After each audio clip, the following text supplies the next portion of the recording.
After that agonisingly long Ben-Hur review, it'll be nice to watch something just for me. Just because I want to watch it. Oh, I know what all the cool kids are watching. You guys ready to join the party? Go!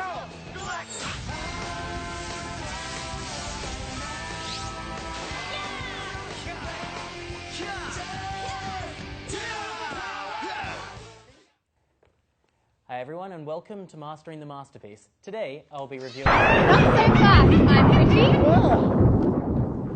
I had something else in mind for today. What? Are you going to torture me? No. Turn me into a frog? No. Enslave me as your brainwashed slave? Jesus Christ, I just had an idea for another film review after that Ben-Hur film review. That's it? Yes. I saw I Married a Witch last night and I thought it would be really fun if we reviewed it. Alright, well... Oh, I want to do the intro. No, I like doing the intro. But hi everyone and welcome to Mastering the Masterpiece. I'm Eloise Lagrosse and today we'll be looking at I Married a Witch. God, I miss Alex. Where is he anyway?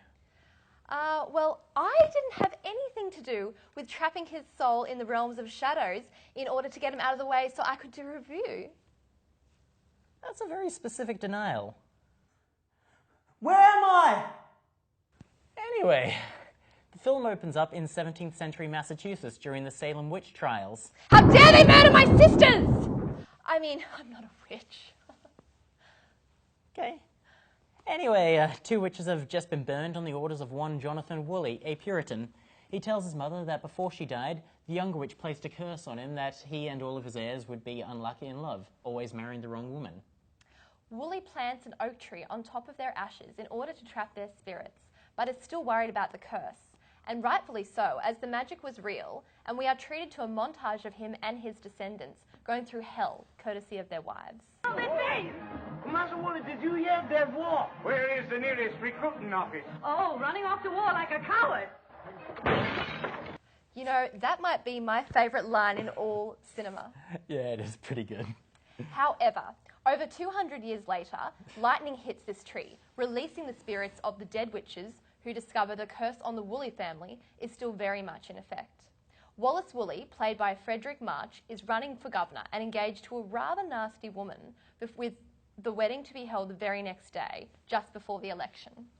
However, they decide that after 200 years, they have a better form of vengeance. The younger witch, Jennifer, decides to create a body and make him fall in love with her before making his life hell in a way that no ordinary woman could. That'll show him. However, making a body causes fire and the hotel she is flying over is engulfed in flames. Hearing her voice, Woolley rushes into the blaze and we finally see Jennifer in the flesh as played by Veronica Lake.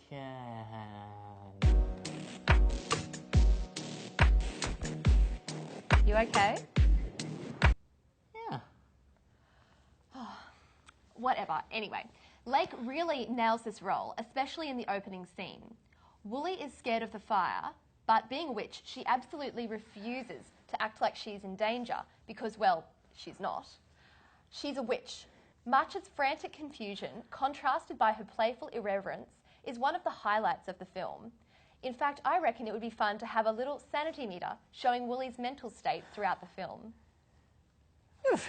So they escape the fire and Jennifer spends the night trying to make him fall in love with her. But somehow it doesn't work. I mean, what is wrong with him? Look at her! Dude, it's not like she's the only pretty woman on Earth.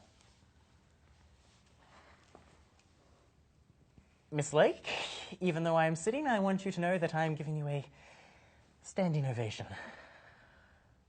So, after failing to seduce him, and with Woolley's wedding only hours away, she and her father Daniel, played by Cecil Kellaway, concoct a love potion to give him, to force him to love her.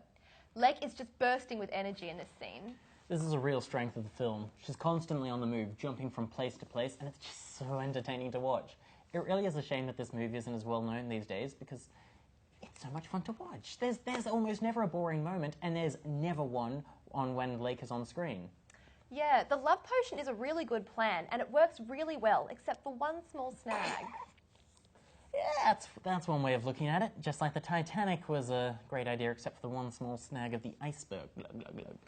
Due to a series of random events, Jennifer accidentally drinks the potion and falls in love with Woolley, instead of the other way around, and wacky hijinks ensue.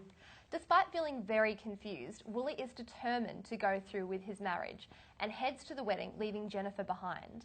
Having finally created a body of his own, Jennifer's father is not happy with the turn of events and is determined to get his revenge. So we get to the wedding.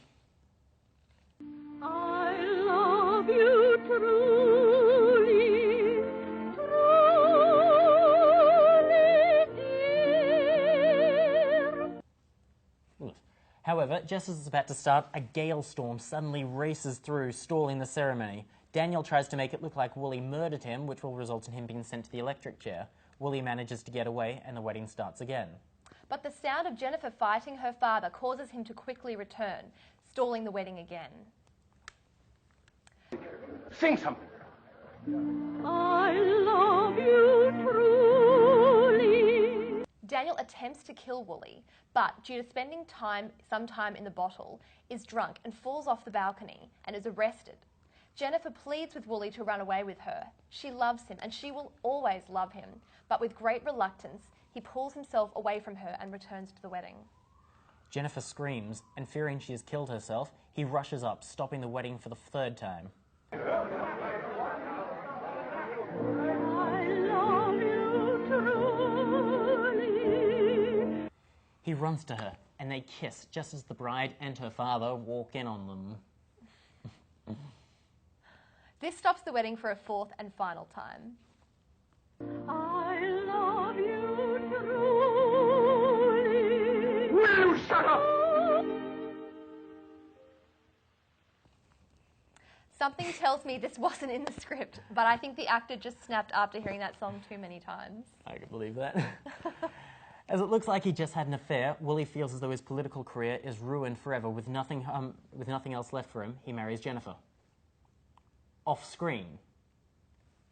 Am I the only one who finds that weird? I mean, the movie is called I Married a Witch, but the scene where he marries a witch is entirely off screen. It would be like calling a movie The Avengers without showing the Avengers. Oh yeah, the Avengers were here and it was really awesome and Hulk did yeah. But it was all off camera, so you don't actually get to see it. Anyway, after having fallen in love with him for real at this stage, Jennifer decides to tell him the truth about her being a witch, but is soon distracted.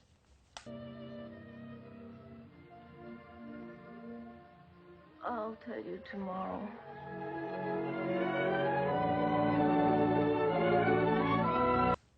Yeah, don't worry, I'm sure they were just playing checkers or something all night. Actually, this film is surprisingly racy considering it was made in 1942 at the height of the Hays Code. Jennifer and Wooly spend the night together before they were married. They're seen sharing a bed on their wedding night, and the dress Jennifer wears is certainly She tells him she is a witch the morning after, but he doesn't believe her, so she resolves to prove it to him by using her powers to do the impossible.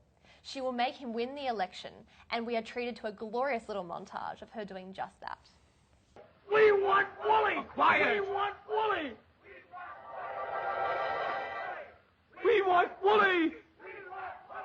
Hey, I thought you wanted Bensinger. I changed my mind. Yeah, but you're betting on Bensinger. All right, so I'll lose. We want Wooly! We want Wooly! This scene is perfectly set out as any comedy scene could be. Each time you think they can't do anything crazier, you'll see parrots declaring their support for Wooly. That has to be it, right? Nope, suddenly his own opposition starts singing his praises. Anything else? Yep. Even the babies want to vote for Wooly, and he wins in a landslide, now utterly convinced of his witchy wife's Personally, witchiness. I would have expected him to believe her when his own opponent voted for him. I wanted to write in a joke about white voter fraud in America, but we had to cut it for time. This is where the film suddenly takes a drastic change, from light-hearted romantic comedy to an almost chilling suspenseful horror. Daniel, enraged that his daughter has married a human, strips her of her powers and commands her to return with him to the tree, back in their original spiritual form. Unwilling to give up Wooly, she runs with him to the nearest taxi, and they attempt to flee except Jesus Christ! This is supposed to be a comedy, right? So is Shaun of the Dead, sweetie. Oh, you're scared. Oh. No, I'm not. You're scared. Anyway, as you can tell by her reaction, this chase scene is really tense. Jennifer's fear is a palpable thing. But at the last second, Jennifer is able to trap Daniel's spirit in a whiskey bottle, and she declares, All our troubles are over. The movie then ends 7 years later with Jennifer and Wooly in the governor's mansion with their 3 children, one of whom is implied to be a witch. and that's I Married a Witch, and good golly, it's a fun film. To the tree.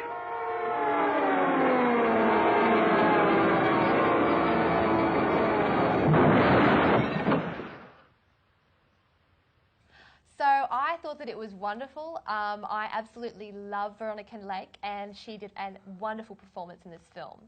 The only thing that I thought was letting it down was the slightly dated song when they were making up the love potion. But other than that, I give the film an 8 out of 10. I really enjoyed it. Okay. This really was a great film. Veronica Lake really kills it in the role of Jennifer. She's scheming, manipulative, crazy, but with this endearing, vulnerable side, essentially the 40s version of Harley Quinn. But the credit can't only be given to her. Frederick Mark really plays an amazing straight man to Lake's antics. He grounds her and gives an air of realism to this otherwise unrealistic story. The story, while fairly simple, is a lot of fun, and the characters are charming and have great chemistry, so I'm going to give this a 7 out of 10. So did I do a good job at reviewing? Well, I suppose it wasn't awful. Come on, you can say something nice. You were all right. Yay! For a beginner. So does that mean... Yeah, you can join the show. Here is your jacket and tie. Huzzah.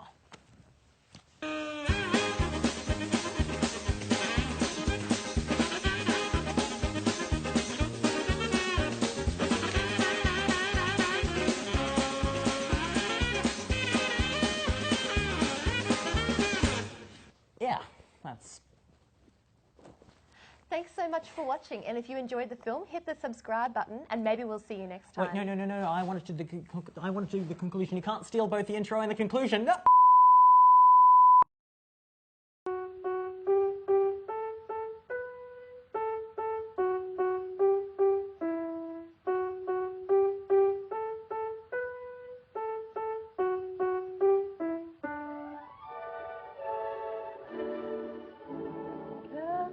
Kettle on the house, hurry up and do my job.